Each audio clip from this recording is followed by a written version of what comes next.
మతిపోయిన ఈ పసికూన ఏం తాళం వేశాడే ఏం రాగం తీసిందే అంగనా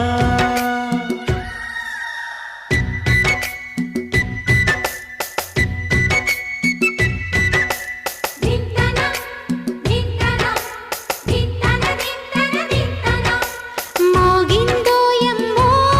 శృతి చెయ్యని సిగ్గుల వీణ రేగిందో యమ్మో మతిపోయిన ఈ పసికూన